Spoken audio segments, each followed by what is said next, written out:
It's so easy to focus on the cameras, maybe the cloud, when we talk about video. Right, the sexy parts of the chain. Exactly. Yeah.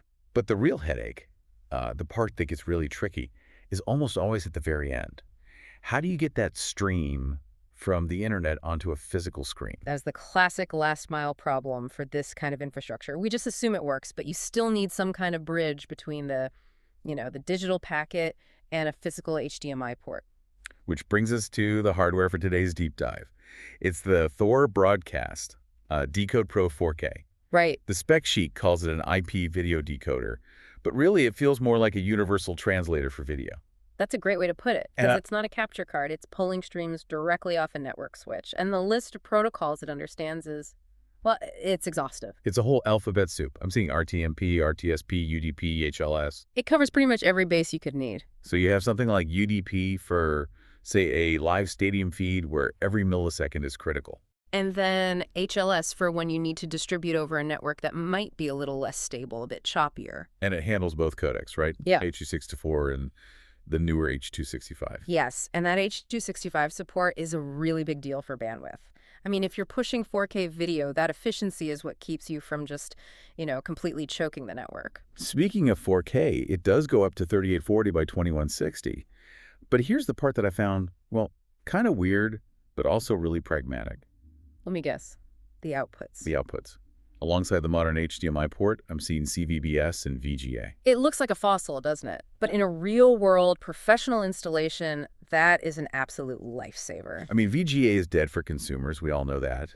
But for big institutions, hotels, universities... Oh, yeah. They might have projectors in their ceilings that are from 2005. They're not ripping that stuff out. So this box lets them modernize their backend, move to an IP-based system without having to replace every single screen and projector they own. Exactly. It bridges that gap between the cutting-edge cloud and the legacy hardware that's, already bolted to the wall. But the real power here, I think, isn't just the legacy support. It's the density. This is a 4-channel decoder. Which means it has some serious processing power under the hood. It's not just switching between 4 streams. It's actively decoding 4 separate independent 4K streams, all at the same time. In real time, yeah. That is a ton of work for a little 1U rack unit.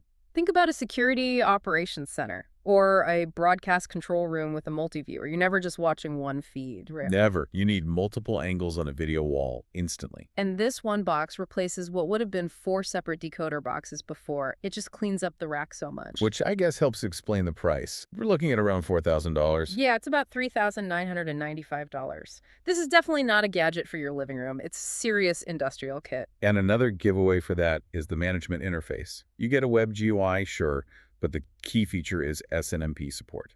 Which is completely non-negotiable for anyone running a proper network operations center. You have to be able to monitor the device's health from a central dashboard. You can't be walking over to a rack in the middle of a live event to see if a box is online.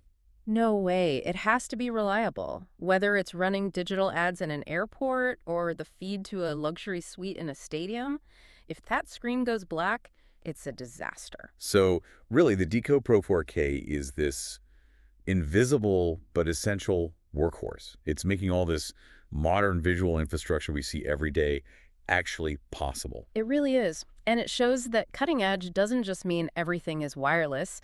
It means making the wireless world talk to the wired world reliably. It leaves you with a fascinating thought, though. Here we are, pushing for everything to be in the cloud, to be ethereal and wireless, and yet the demand for this kind of heavy rack-mounted hardware with, of all things, VGA ports seems to be higher than ever. It seems like the future isn't about replacing the past. It's just about building a much more complicated adapter for it. A fascinating hybrid. Thanks for unpacking this with me.